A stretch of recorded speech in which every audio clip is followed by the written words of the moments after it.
when you're learning to lift weights, you're taught proper form, or what is believed to be proper form. Now, proper form is a highly subjective term because you have to figure out what proper is, and then you also have to figure out what proper isn't. And it turns out that what was always assumed to be proper form, it might really not be proper form. Well, I can tell you it's not, because it doesn't match the internal realities of the human body. So when you're taught to squat or deadlift, or really let's just stick with that, squatting and deadlifting, usually you're taught to arch your back because you want to keep a neutral spine. The problem is this. Now, I don't have a lumbar spine on here, so this is just thoracic, so just take the idea of it. The idea is that you want to keep a neutral rib cage. Let's say this is a neutral rib cage, that you want to keep this neutral rib cage and thus a neutral lumbar spine, which has a little curve to it, a lumbar curve, a lordosis. And you want to keep that position as you squat and deadlift. That's great. The problem is this. You're not starting off in a neutral position. You're already starting off in an extended position. Now, so when you squat and deadlift, you're squatting and deadlifting and extension.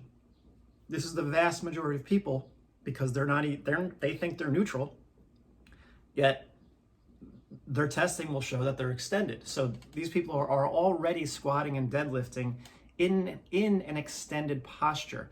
Now, a lot of them, they take a big breath of air, and what does that do? The bigger breath of air you take, the more you extend your spine as you fill the front of your chest with air, and that just puts you into even more extension. So if you're creating intra-abdominal pressure with a big gulp of air, which is what, I don't know anymore, but that's how it was generally taught when I was really into weightlifting, you're just extending yourself even more, and then a lot of times you're told to tighten up your lats. Oh, you're extending yourself even more, and maybe tighten your abs. Well, they really can't, well, maybe they'll tighten in some way, but they're already lengthened because you're extended. So you're just kind of locking in a more dysfunctional pattern. You're creating you're creating tension in your neck as you do this. And then as you squat, you go down, and most likely your knees are not really going to go forward too much. Your hips will move back. Your knees probably won't move forward too much. And at any rate, your spine is extended. You got too much air in your chest. You're completely extended. You're literally stuck in a state of fight or flight. Physiologically, you're driving your tension through the roof, and you are in sympathetic nervous system overdrive, and that's how you're lifting. Maybe that would be okay if you did that just for, a set of 7 or 8 reps. And then afterwards, you could go back to a nice neutral position with nice internally rotated left leg, and you can get this rib cage down in front, and your back relaxes, and your neck is nice and relaxed, and you can sense your left heel, and you can sense your right arch. But unfortunately, that's not really what's happening, and we know that. Now, the question becomes, what are you going to do about it? Once you're aware of a pattern, if you're a trainer, and I know some trainers watch my channel, which I'm grateful for, and I just want to give you different things to think about. I'm not a guru. I don't care what people listen to or don't listen to. It's up to you to do what makes sense to you. This has to make sense to you. And if it doesn't, it doesn't. If it does, it does. If it does make sense, if you know your clients are lifting with an extended back, because maybe you know some tests like the adduction drop test, maybe you know how to do shoulder internal rotation. Man, these people are extended.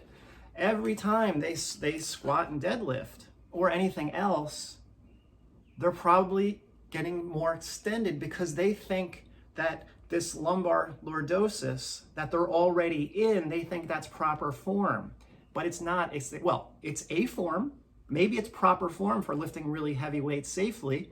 I think it's debatable because I'm wondering what safe is and whether it's really safe to have a lot of weight on your back. But that's a philosophical discussion. Just because humans can do something, it doesn't necessarily mean that it's good to do it because our knee can hyperextend, but I wouldn't train that either. There's a lot of things that humans are capable of doing that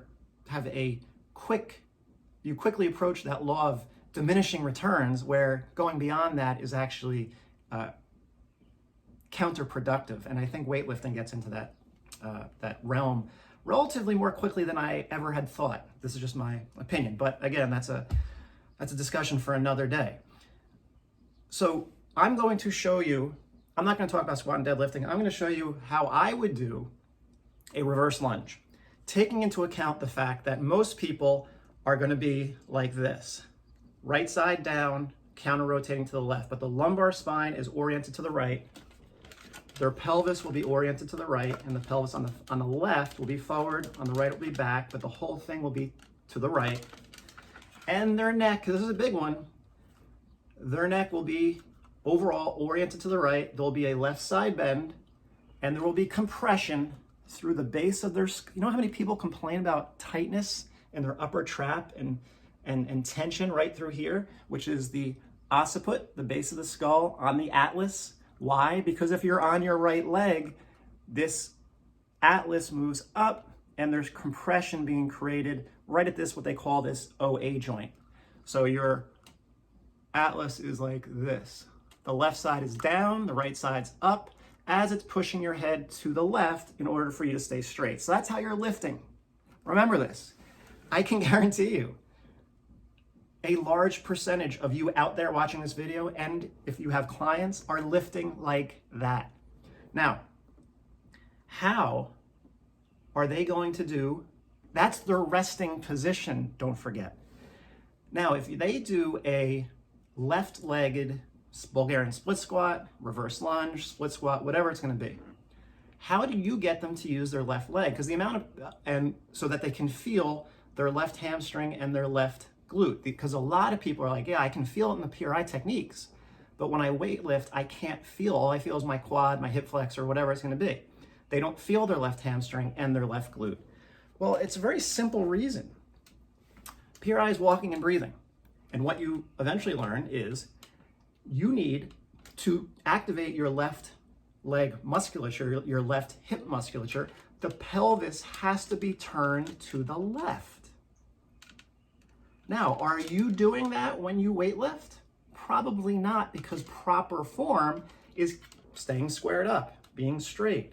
The problem is this, again, as you descend into a squat or into a split squat, whatever it's going to be, you have more muscle over on this right side because of this bigger right diaphragm that would love to pull this lumbar spine to the right.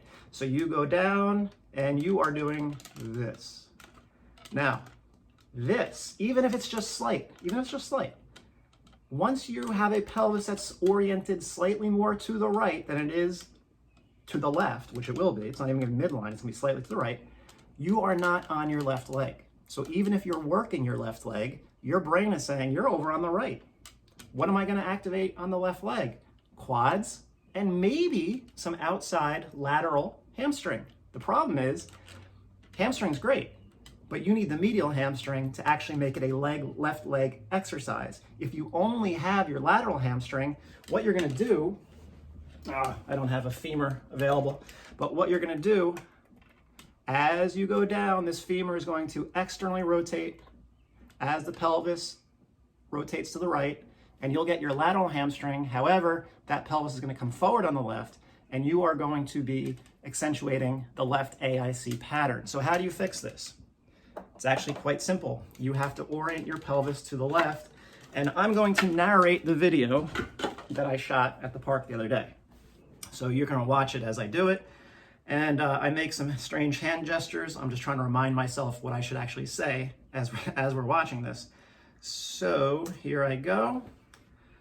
All right, you're going to start to watch right about now, and I'm just going to, hips are straight, shoulders are straight, you think, but in reality, you're standing there like that. You're probably, and your clients are over to the right in right stance. That's how most people are actually living. They think they're straight, but they're not. That is their normal. That pelvis is oriented to the right. Their head is turned to the left in a perpetual state of left. You have tension through the right side. That's how you're doing your exercises, whether you realize it or not, if you do not make a change. So now, look how I just stumbled. My pelvis is rotating to the right as I keep good form, or attempt to, because I did not bias the pelvis. Here I am trying to figure things out. This is what it would look like. Oh, you're gonna extend your back, because the moment the pelvis rotates to the right, which it will because that bigger right diaphragm, if you don't bias it, you're gonna extend your back. So you've lost your abs, your hip flexors are gonna kick in, you're not gonna have left hamstring or left glute. Now, I'm orienting my pelvis slightly to the left and my lumbar spine slightly to the left. And oh, right there, I got glutes and hamstrings, medial hamstrings. Perfect. I'm sensing the ground underneath my left heel, and I'm sensing the ground come up underneath me. You will feel a difference. You will feel a difference. That right shoulder, I just inhaled to get air into my right side to tip me further to the left, because you have to have air on the right side to be truly on your left leg. That's what I'm showing. I got to keep that left hand lower to close down my left side, to keep that left abdominal area on. Otherwise, you will lose it and your upper body will go to the right. This is what it would look like from the side. Complete rounding of the back. Yes. I am letting the ground, I am using the earth to my benefit. I'm using gravity. Boom. Now you might be like, that's terrible form because you're flexing your spine. Well, I'm only using body weight. So if you want to use a lot of weight, that's up to you. You got to figure something out to find the happy medium if you're worried about that. I'm not. All right, now I'm going to show with my right leg. Same idea. I'm going to keep the left side closed. I have to bias the left side, otherwise you're going to go to the outside of that right foot. Once you go to the outside of the right foot, you are back in the pattern. Your spine will rotate way too far to the right. Your pelvis will go way to the right. And for people who are very pattern sensitive, they will hurt. You stay on the inside of that right foot with the right arch. You got right arch and left abs. That will give you the right glute. I got right glute, I got right quads, and I got right hamstring. You will feel it. Back is round. Again, you might be like, wait, you're in flexion. You're gonna do something bad. It's body weight. But I do use weight also. I'm just not like putting 100 pounds on my back. Go ahead if you want to do that. And that's it. So that is how I bias the left side so that I'm actually using the left side. Remember, if your pelvis is straight, your brain is not saying, hey, I'm on my left leg. It doesn't matter what you do. You're not on your left leg until your brain can sense the fact that you're on your left leg, which requires a body to be oriented to the left. Because even when you think, just remember this, even when people squat, I never once has anyone ever said, you know what, when I come up out of my squat, my butt goes to the left. I've never seen it. Even before I understood PRI, it was always to the right. No one ever understood it. It's because that's the left AIC pattern, because you're squatting with your pelvis to the right. You're not squatting with a straight pelvis. That's what you have to understand. Now you're torquing your spine. People get hurt and pain because they're lifting heavy loads through a torqued spine and torqued SI joint because they're not neutral. And the more you try to keep that neutral spine, what you're likely doing is arching them more, putting them into hyperextension and putting them further into the pattern with hundreds of pounds of weight on their back. That's something that you're going to have to, think about.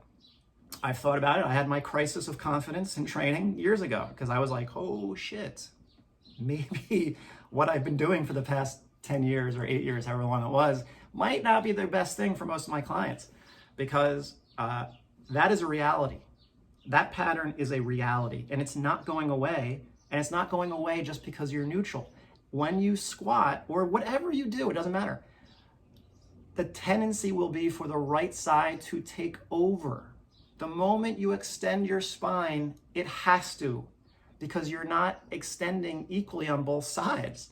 The right side has more, that bigger right diaphragm, the pull on the lumbar spine. If you arch your lumbar spine, the pull on the right side is going to be greater to rotate you to the right because of the bigger muscle. And that's a tenet, that's a central tenet understanding of PRI. Again, if that doesn't mean anything to you, then that's fine. It has to mean something to you. It has to resonate with you. Don't just accept my word for it. Practice it. I don't want anyone just to accept what I say. There's too many gurus out there, and I don't want accolades or anything like that. I want to make you think. I think the world has too many people who just never learned how to think. They can't think for themselves. And I see that a lot that's why everyone's so angry again. A lot of anger in this world because people can't consider other points of view. There's no empathy. I'm not going to get into that. But you got to think. Just question everything. Question what I'm saying. Investigate on your own. It has to be true to you, and I'll leave it at that.